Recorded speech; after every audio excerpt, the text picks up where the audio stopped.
Come back with me. Where? Back to the future.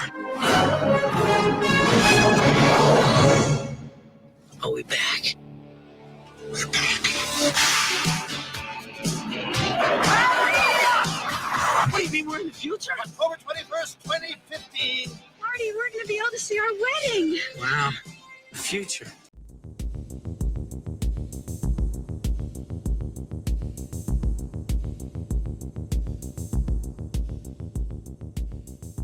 Hey guys, I'm Kevin.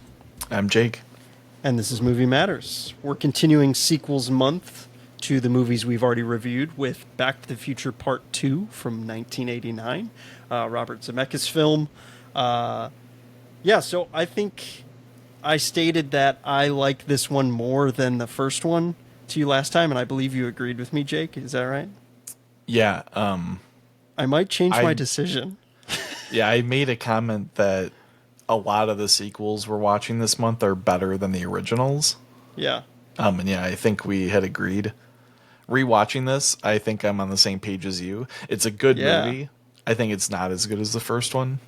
Yes.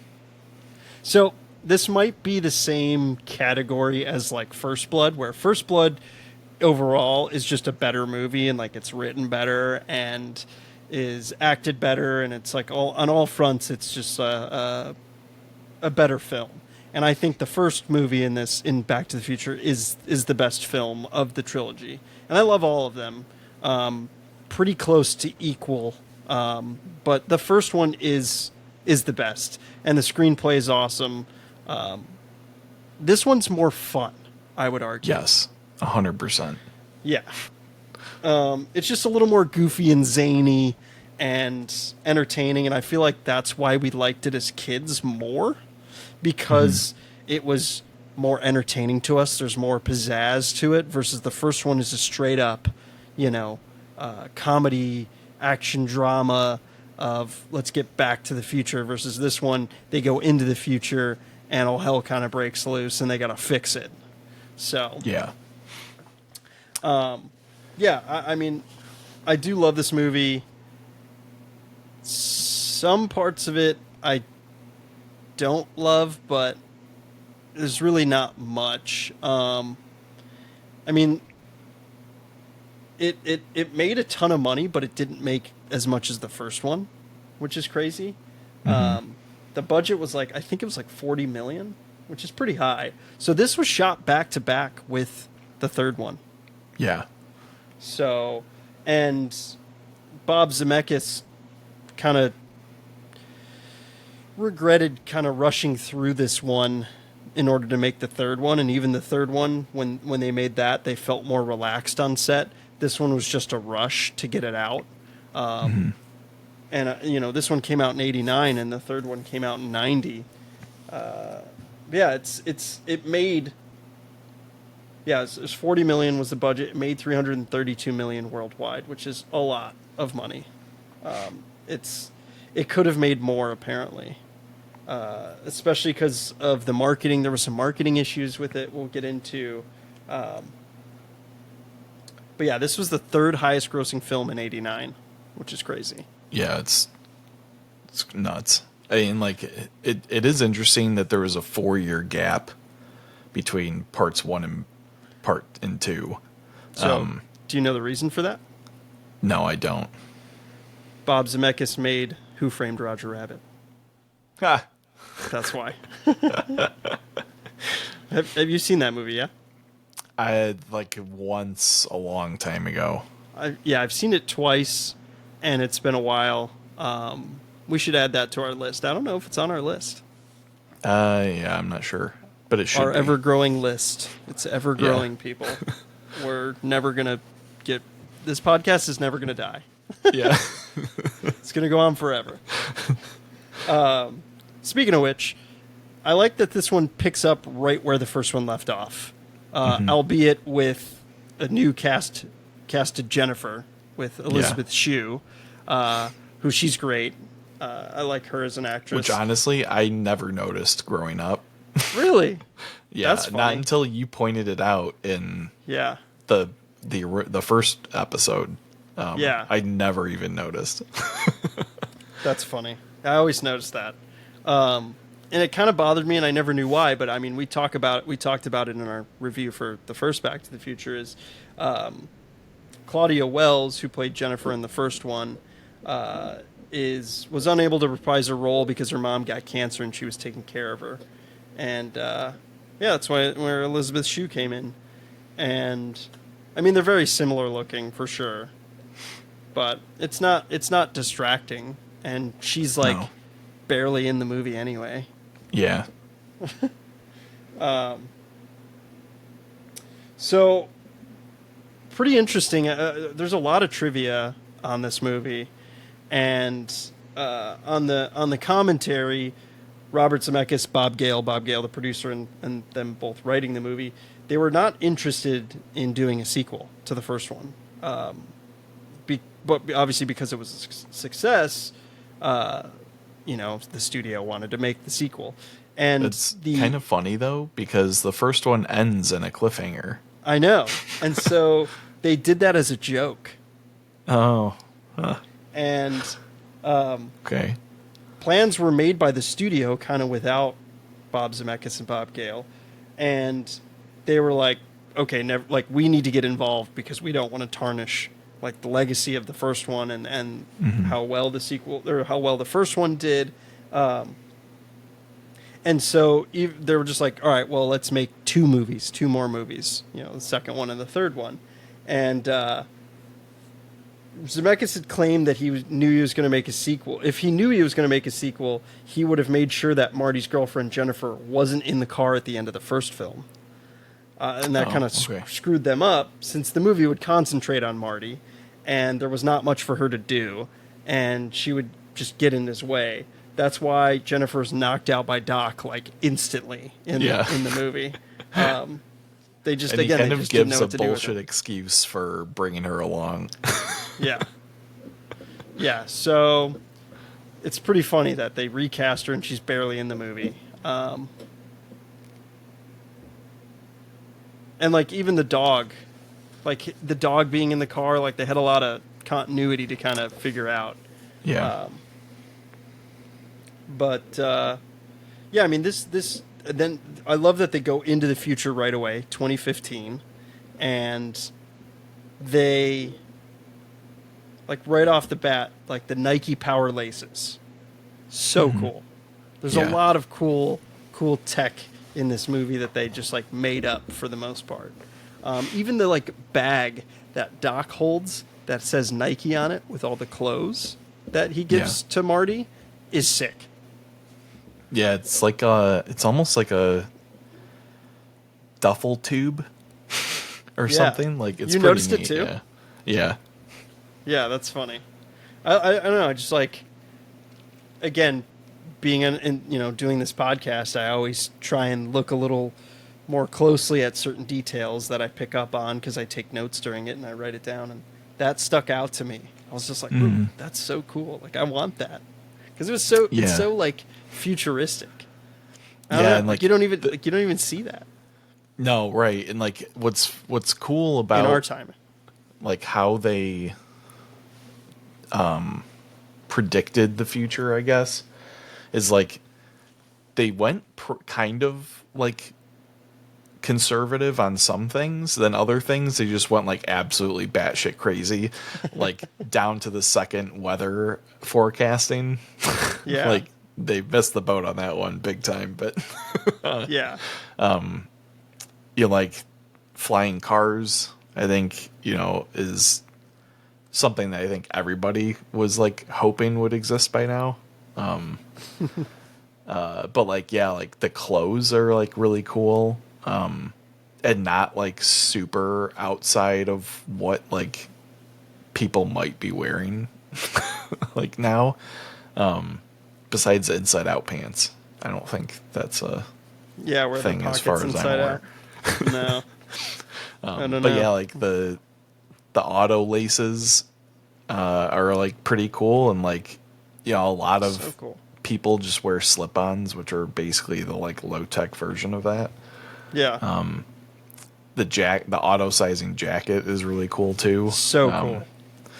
And like both are really cool effects as well. Very cool. Is again Very like, well done. This movie's pretty heavily in practical effects. It is. Yeah, there's not a lot of CGI shots, No. which is very impressive. You know, like the biggest like CGI shots are really when like Marty is in scenes with himself, or Doc is in scenes with himself, but like even those are done extraordinarily well. And it's not really CGI, so I have. Do you want? I mean, it's like green screen, like mashup or something. Yeah, it's a camera setup. Do you want me to talk about it? Because I got a whole thing on it. because it is really, really well done. It is the biggest effect of the movie, for sure. So it's a camera system called VistaGlide. And there are 4 scenes that use the effect of the same actor interacting with him or herself. The 4 scenes that were shot with Griff and 2015 Biff in the Cafe 80s, which Cafe 80s is super cool. I want to talk about that after this. The McFly dinner sequence in 2015, 1955 Biff talking to 2015 Biff in the garage where he gives him the almanac, and then 1955 Doc talking with 1985 Doc. Which, speaking of, real quick, that's so they have Christopher Lloyd in old makeup in the first one, and in this one he pulls off that like rejuvenation skin thing, and that was a gag because they didn't want to have him in old makeup the whole time. Yeah, which is pretty smart, pretty great, and smart way to like not have to deal with that. Yeah. Okay, so sorry, getting back to it. Okay, in order to create the dinner sequence with VistaGlide, the camera had to be divided into thirds, and Michael had to come in 3 different times to play his older self, Marty Jr., and his daughter, Marlene, which is hilarious. This is the first film to accomplish interaction between the same actor on the screen twice as 2 different characters. If you watch closely, you'll see that 2015 Biff's hand disappears during the scene in the garage, which I did not notice. And during the scene between 1955 Doc and 1985 Doc, there was a trembling on the 1955 Doc part of the screen after giving the tool that was a hand and arm double when the camera starts zooming in. So just like they used a particular like camera setup to do these 3 different shots, which is pretty interesting. Yeah, that's really cool. Yeah, again, a lot of practical effects. The CGI with like the DeLorean flying away and stuff sometimes is a little dated, but like it hovering and like landing, so awesome, awesome. And apparently, speaking of landing, there is a Blade Runner spinner in the scene where you see all the cars and stuff, which I didn't notice, but I read that. It's like when they're showing off of the cars, like the Texaco giving gas to the other car. Yeah. So I believe it. I mean, I believe it too, which is really cool. Which is interesting because Warner Brothers did Blade Runner, and this is Universal. So I don't know. But when does Blade Runner takes place in like 2019? 2019. Yeah, that's right. Yeah. So the Cafe 80s. I love that because it's like retro, throwback, and I don't know. It's just, I think that's super cool, and that's like what we're doing, throwback. Yeah, I like how all of the like waiters are like robot like TVs of like 80s personalities. Ronald Reagan, Michael Jackson, and the Ayatollah of Iran. Ayatollah Khomeini. Yeah. But I also like how they're all like glitchy. Yeah. It's kind of funny. Like, why do you think they're glitchy though? Probably because it's retro technology. It's retro. Could be retro technology. It could be that Cafe 80s has been around for like 10 years already. Yeah. And it's already outdated tech, It's almost like their AI too, which is cool because it like tries to get his order, which is so cool. I don't know, just very interesting. I like that they set up in the beginning that Biff sees the DeLorean flying away, and he's like, "What the hell is going on?" And that kind of starts the whole thing with Biff, which, I mean, I love his character. I think his character is hilarious. especially when you get into alternate 80s Biff. He's hysterical. Yeah. But also, I feel like, Doc hands Marty a $50 bill and goes, "Here's 50. Go get a Pepsi." It's Yeah. like, I guess they right. They got inflation right. They also got Jaws 19 right, in a sense, with just the insane amount of sequels, which is kind of a play on this movie being a sequel.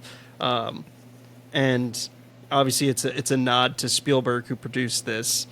And I love that Marty's like, "Oh, the shark doesn't even look real," which was the whole issue with Jaws in the first place, of them hiding the shark more than they should have, which is brilliant, though.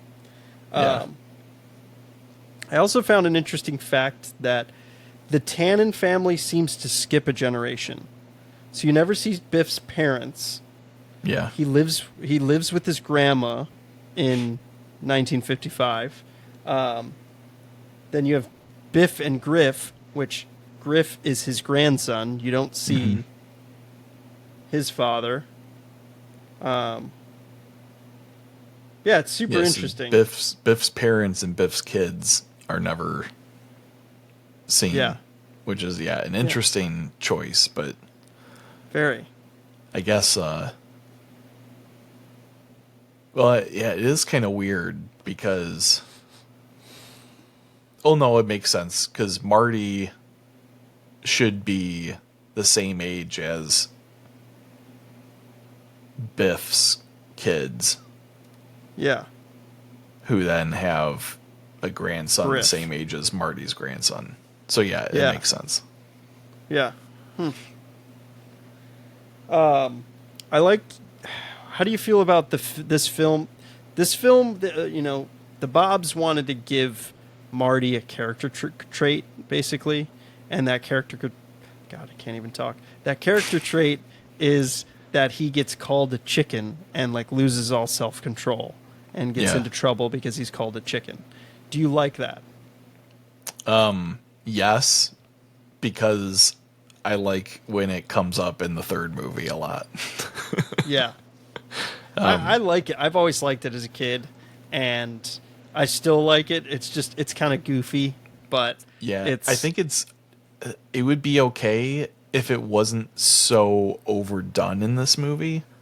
Like, it's done at least 3 times. It might even be 4 or 5. So that's they were a little too heavy-handed there, I think. But I think it's a good characteristic to give him that carries on into the next movie and still gets him into trouble. And, it keeps a thread going, Yeah. And the Bobs, when I say Bobs, Bob Zemeckis and Bob Gale, they wanted to give him a flaw because he didn't have any flaws in the first film. He's, perfect, helping out his dad and mom try to get back together. I like that. I mean, it adds to character development and shows why he gets in trouble in the future. And like you said, it pays off in the third one, which is nice, especially at the end. Well, and we know in the first one that he's kind of a troublemaker, but we don't really know why or what context. So this Slacker. is a nice, he's a slacker. Yeah. But it's nice how this movie gives a little bit more character development there. Yeah, it makes sense. He's not really developed much in the first movie. I feel like this movie gives him a little bit more of that, which is nice. Yeah. And then you get the only thing that I noticed more this time, I mean, granted, I'm sure I've noticed it when I watched it before. This movie, especially dissecting it, this movie is like a carbon copy of the first one. At least in the beginning. And I like that, but at the same time, it's come on. You could do better than that. But yeah, but I don't know. The whole I think hoverboard scene's cool. I think that's what's cool about this movie. And the third one, I think, does the same thing when he initially gets to the Old West, where it has him walk like the same path, almost get hit by a carriage, and like, like kind of goes through the same motions, and like it's kind of, I think it's kind of cool that they do that. It's like trait the of homage, yeah. carry through, in all three movies. Yeah. But then I think what like this movie does really well is it kind of flips everything when the alternate timeline is created and creates a new type of time travel problem, where rather than like the first one is just very basic, you need this one event to happen. Yeah. Where in this one we need to stop several events from happening to fix, Yeah, and that, everything. Again, that makes it entertaining and zany and fun and goofy. And that's why I like it a lot. Yeah, and I mean, the whole hoverboard sequence is awesome, though. Yeah. Mm-hmm. And I mean, the hoverboard in general is super cool. Yeah, I mean, it's, there's, even Biff comes out and says, oh, there's something very familiar about all this, and kind of jokes about that. And then you get Marty going over the water, and then you get that classic line of, hey, you bozo, you know those boards don't work on water. You don't have power. Yeah. Which I love. I love that line. And then he gets out the what is it? The pit bull, the pit bull hoverboard. And then they go, and obviously it's obvious that Marty just needs to go in the water to avoid it, which is hilarious. Yeah. And it's the like stunt is really crazy of them going through the glass of the clock tower, and the one girl that's on one of those hoverboards, she got seriously injured in that scene. And you can kind of see, and I went back and watched it, instead of going through the glass, she hits one of the columns and bounces off, and then drops down about 30 feet and falls to the ground. Yeah. They didn't reshoot the scene either. They literally have it in the movie. You can see it. If you look it up, you can see her hit. It's very, very quick and very brief. But you see her hit the column and then fall. And, it's pretty intense. And then you get the next gag, which we obviously like, is the Cubs winning the World Series. Yeah. They almost got it right. I know. 1 year. They were off by 1 year, which is pretty crazy. Yeah. So, that's always fun. And I always thought the guy who says, I wish I could go back in time and put some money on the Cubbies, I always thought that was Doc. Like the older Doc. Oh. Like a but 9-year-old he's already in Doc. an insane asylum at that point, right? No, because that's alternate timeline. He's committed. Oh yeah, this is you're future. Right. Yeah, but he would have recognized Marty. I know. I feel like he would have, but maybe not. I know, but that maybe always he's is just like senile and old and. Yeah.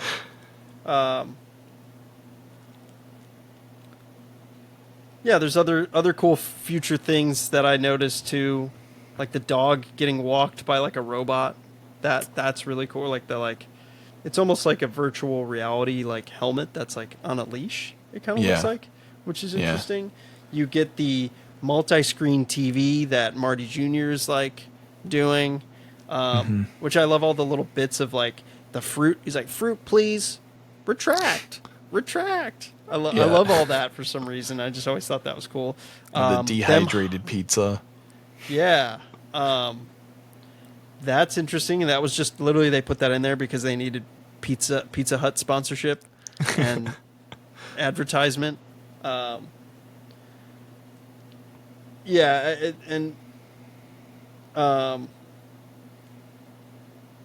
I mean, I love that whole dinner scene of them talking. It's very reminiscent of the first one, in the beginning of them all talking at, I think it's dinner, when George McFly is watching that like TV show. I forget what TV show he's watching, but Is it and he's The laughing. Honeymooners or something? Like, Maybe. I can't remember. It's- But yeah. Yeah.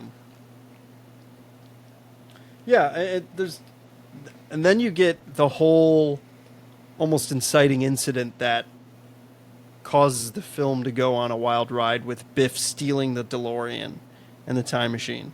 And so this is pretty interesting. When Biff like gets out of the DeLorean after going back in time to give his younger self the almanac, and he like breaks his cane off and he's like shrieking in pain.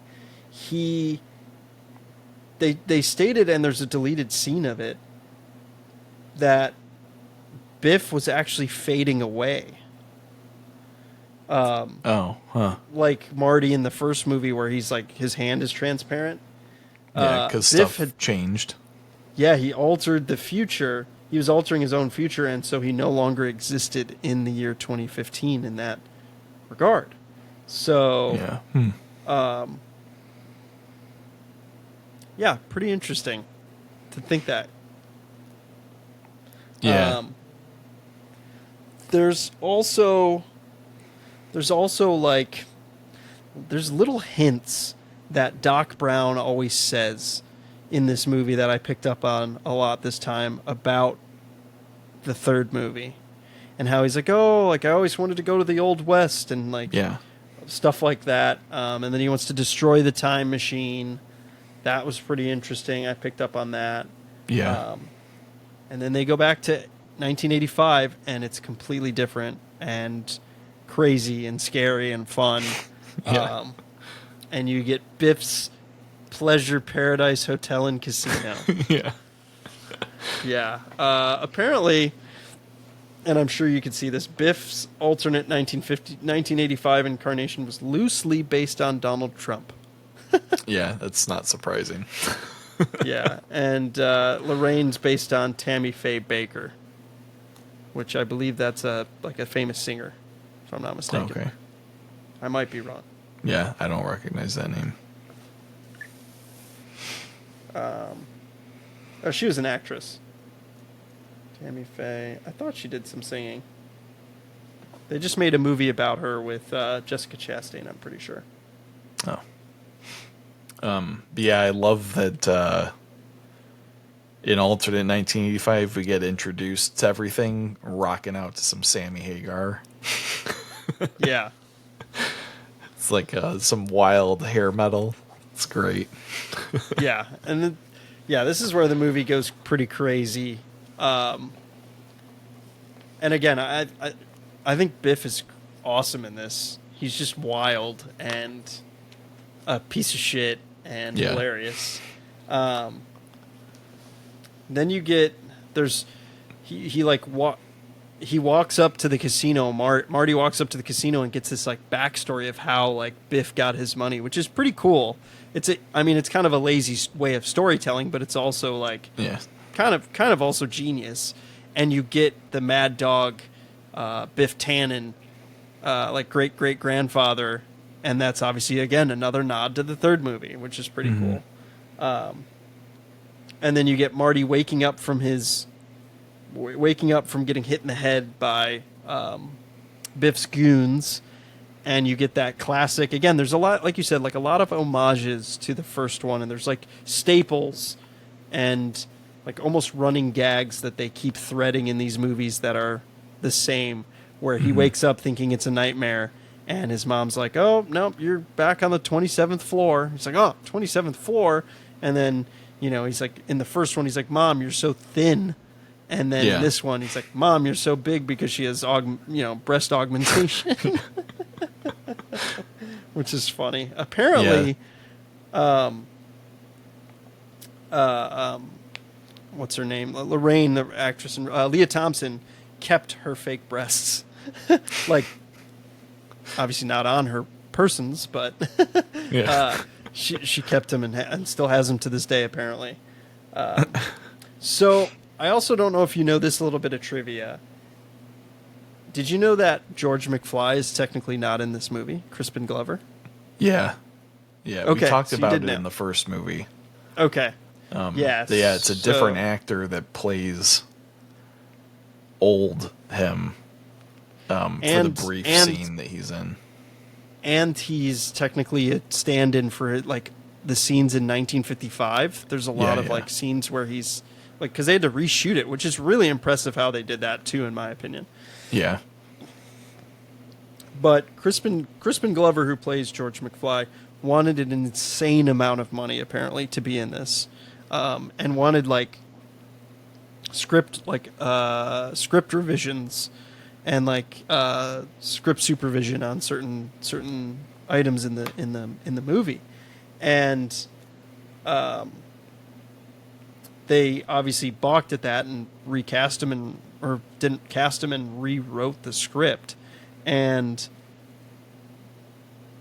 then Crispin Glover sued them for using his likeness and using past footage of him, and ended up winning $765,000 out of court by Universal's insurance company, which is a lot of money.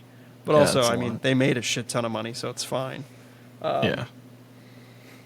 They decided it would be cheaper to just pay him than go to court, and because they would lose, in my opinion. But after that, the Screen Actors Guild introduced new rules about illicit use of actors, which is pretty interesting. Yeah. So, which is smart. I mean, I feel for Crispin Glover for suing them. Like, I understand why, but I also like him asking. He basically asked for like $1 million, which was a lot for like the small scenes he was in, and then again for like script supervision. Well, it's kind of like bending him over a barrel because he knew that he was essential, you know? Yeah. That's kind of a dick move, especially when you're not like that important in this movie, you know? Like, yeah. Agreed. Apparently him and Bob Zemeckis like buried the hatchet from what I've heard. Cause he was like in Beowulf, which is a Zemeckis movie. oh, yeah. Yeah. And then I like that they realized they have to go back in time for to stop Biff from giving himself the almanac, and like I like that the whole logic is they write, oh, here's 1985A and all this. I don't know, it's really cool. Yeah, I like the point that Doc makes that like 1955 is some kind of like super important like event, and like it's like a nexus of like all these different like timelines or whatever. Like that's kind of cool, and like helps kind of build that like time travel lore in like the franchise, which is kind of cool.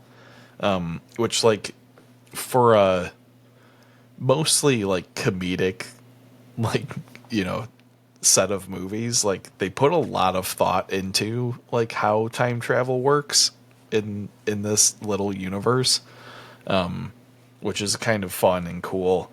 The one problem I do have is when he's explaining, I think it's when he's explaining the timelines in the garage, or when they're about to go back to 1955. Marty says like, oh, what the hell is going to happen to Einstein, the dog, and Jennifer? And Doc's like, oh, everything's just going to change around them, which is not consistent with how anything has worked in the movies up to that point. So that was kind of a like cop-out thing. Yeah. Again, it's like, right. We don't want... We forgot about these characters. Let's just throw this line in there. But these movies, I mean, are like the cream of the crop for like time travel. It's this movie is so ingrained in pop culture that it's used as like the holy grail for time travel. Like they even mention it in like the newest Avengers movie. Yeah. Mm-hmm. So it's very, very pop culture. Yeah, and then I thought it was crazy that it's also kind of funny because again, Crispin Glover didn't do the movie because he was wanting money. They kill him in 1985, the alternate timeline. Yeah. But I like that, and you get that I guess you could say, payoff when Biff is going to kill Marty, which is pretty intense and pretty crazy. And you also get Biff watching A Fistful of Dollars in the hot tub, and you get that Bulletproof Vest payoff in the third one. Such a good payoff in the third movie. Yeah. So there's a lot of little subtle stuff. But I like that he's like, oh, like it's the same gun that killed your old man, and now it's going to kill you. How like sweet is that? So you realize he killed his old man. You know, he killed George. Two which is pretty McFlies, crazy. one gun. Yeah. I like when he like cocks the gun. He's like, you son of a... He cocks the gun. He's like, don't say it. Yeah. And then he's like, I could jump or something. He's like, or you could have lead poisoning. I like that. Yeah. I like that. Again, Biff's crazy in this movie. Yeah. And he's fun. And then they go back to 1955, which weaves into the first movie. And they do it so well. But I was thinking it's like, they do it well because they don't interfere with what happens. Right. In the first, do you know what I mean? But like you almost wanted to see some of this stuff in the first one, but they obviously knew they didn't want to make a sequel at the time. But it would have been cool to see if they like prefaced or like put these little touches in the sequel, like Doc talking to himself in 1955, which there is a random person that looks like Doc in that scene in the first one, which is crazy because it's completely almost coincidental. Oh, huh. I never noticed that. Yeah. That is crazy.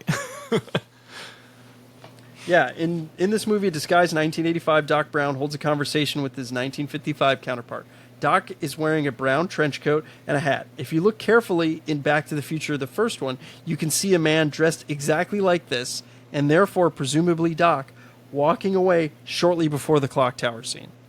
Oh, that's interesting. In the DVD commentary, it is explained that this was not intentional, as the script for Back to the Future Part 2 had not been written.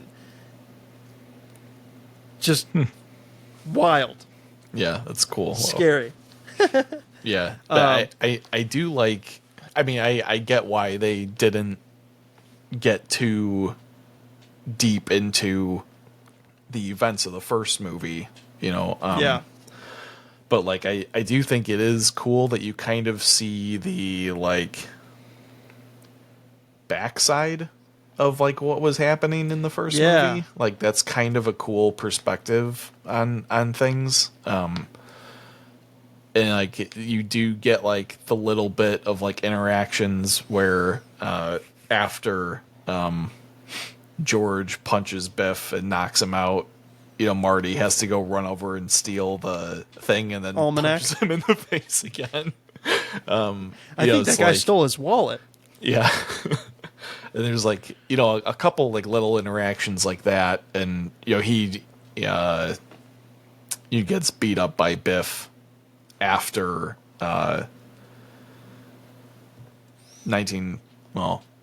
after the other version of Marty, like, leaves the high school or whatever. But I do like that Biff's goons pick up on Part 2 Marty and, like, try and chase him down, and Marty's got to stop them or else they're gonna, like, beat him up like from sandbags. The first movie. Yeah, so, like, that's, like, a cool little, like, raise the stakes moment. Like, exactly, gotta do something or else the whole plan, you know, goes to shit. And, like, raises the tension, raises the stakes. Yeah, absolutely. Yeah, exactly. Yeah, they do a good job of that. And again, weaving in the story is so well, and the characters being, like, just the tension of the characters seeing each other is really well done. Yeah, exactly. And, like, those little, like, it kind of seems like at first it's kind of like they're just trying to, like, drag this out or, you know, something like that. But then, like, that leads to Marty not getting out of the high school on time, which leads Biff to beating him up and taking the magazine back, and then they've got to go fly and chase after him, and like it creates a much more like complex like sequence that needs to be like concluded, you know, instead of like an easy like snatch and grab by Marty and like it's fixed, you know. Yeah. It helps keep things a little less clean and a little more interesting. And it's funny because like Biff is the only one to ever kind of see them at their hijinks, Right. in all of the realities and all the timelines, which is funny. Yeah. And I feel like that's a good staple of the trilogy and just of the villain of the whole film, all the films, you know. So I like that. And they almost like at that point where they're like chasing him at the end in that tunnel and everything, they almost don't give a fuck anymore. They're like, we just need to get this and get the fuck out of here. Yeah. Which I like. Exactly. Like Marty uses the hoverboard, which is so cool for that scene. And then you get Biff crashing into a manure truck again, which is hilarious. Again, kind of a throwback and a very common thing of I hate manure. Like it again, you got all these payoff lines, which is great. And then you get Marty burning the almanac, which is cool, and then the match is changing, which is really a cool effect. The only thing that's kind of annoying is like Doc's like, oh, I can't land, and is like flying the DeLorean like a fucking goon. And which that he's kind of never bothered had me a this problem time. landing at all throughout the movie, but I get it. He's got to get sent to the Old West somehow, so... Yeah, don't get struck by lightning, and then he gets struck by lightning. Yeah. But then what's cool is you instantly have the car, the like Western Union, coming with the telegram, which is love really that. cool. It's awesome. Like the guy's like all sketchy looking at first. He just like whips like out he's the an FBI letter. agent. Like pulls like to be a gun, and he's like, it's been sitting on our shelf for like 70 years, and it's like we didn't know what to do with it, and it's like we said to come here at this time, and someone that matches your description. He's like, I lost $10, like because of the bet, which is really cool. I love that scene, and that's Joe Flaherty, who is again we talked about him in one of our other podcasts, and I forget which one, but that's the guy in Happy Gilmore that says, "You will not make this putt, you jackass." It's that guy. Yeah. That guy's awesome. A Canadian, and was on SCTV, I believe, who we talked about with John Candy and Eugene Levy. Yeah. And then it's to be concluded, which is crazy. And it's like, oh, there's the third part. And they give you the trailer for the third one. And they give a lot away. Yeah. Which is interesting. It's interesting. It's the only movie interesting. I've ever seen where the trailer for the next movie is actually built into the theatrical release of the movie, which is really interesting. And I mean, it does show like almost everything from the third one. I know. Kind of wild. Yeah.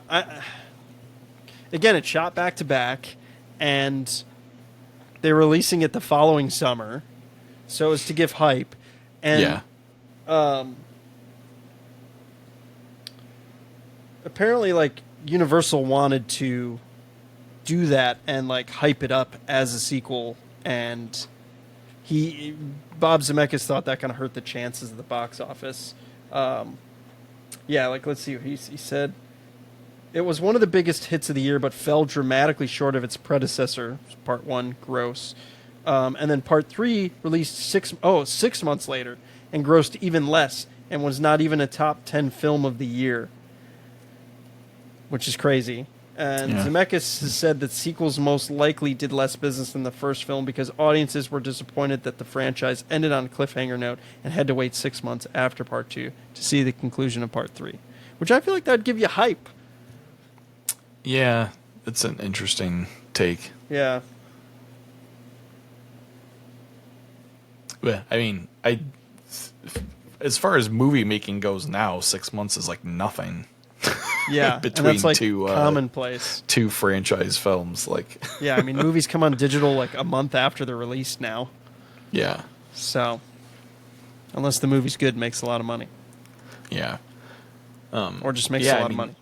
it's yeah, it's interesting. They shot them back to back, and did Yeah. that. Yeah, I don't know if I agree with that take though. It's just, I mean, maybe it was different. Maybe people felt different about it then. Yeah. But I also, again, I mean, the first one's so good, and they kind of diminish in quality as they go, and that's kind of common with most sequels. so my controversial opinion on the episode is that the third one is actually my favorite. Really, I need to rewatch Yeah. it. We'll have to do a bonus review. I like westerns, so Me too. I've got a soft spot for Did that you watch one. it this week too? No, I haven't. Oh, okay. Yeah, I need to watch it. I also need to watch Rambo 3 and all the other Rambos. Yeah. And then we're doing Lethal Weapon next week, and I need to watch all those again. Yeah. I mean, I guess that's the benefit of these sequels, is it makes you want to watch the other ones, even if some of them aren't ideal or great. Yeah. I know Lethal Weapon 2, from what I remember, is good. So I'm excited Don't to remember do that one. any of it, and I've seen it like 3 times. Yeah. I'm glad we are not doing any of the other ones, though, because they suck. Oh. I don't remember 3 again. 4, I like 4. It's fucking Jet Li is the bad guy. It's pretty cool. Okay. Because 3 is the one with the South Africa guy and the Cougarans. I thought think. the second one was South African. Is it? Well, we'll find out I next don't know, week. We'll find people. out, yeah. And I'll I might be I'll mixing look up the third second and the third one, but we'll see. So, so speaking of which, that is next week. Lethal Weapon 2. I'm excited for it. Getting the Blu-ray collection, so I'll pop those guys in for a spin. Yeah, I mean, I love this movie. Maybe watching it this time, I don't love it as much as I used to, or at least compared to the first one, which is pretty interesting. I definitely rate the first one a little higher just because of how good of a movie it is. This one's just entertaining, super entertaining. Yeah, I think the best thing this one has going for it is that it had more fun with time travel than the first one did. Absolutely. And they do it more. And that's the whole Yeah. gimmick of the first one. They're just trying to time travel, and it's, you're in 1955 and you don't have the ability to. Yeah, right. You need that bolt of lightning, and that's what gets you out of there. And they kind of reverse engineer that in this one. But Yeah. yeah, it's a good movie. I recommend watching it if you haven't. The whole trilogy's great. And then, it's a good sequel. I don't know if I'd agree that it's as, as good as the first one. I think we were a little too hyped up last week. I think so too. But I also think it's like our Rambo Part 2. Like, First Blood is really a great movie. The second one is just way more fun. And that's the same case with this one. So Yeah. we'll see if Lethal Weapon 2 is the same, if it's more fun, if it's better, and then we'll see if Beverly Hills Cop 2 is more fun. Yeah, so hope you guys enjoyed this episode, and we'll catch you next week with another sequel. Yep. See ya.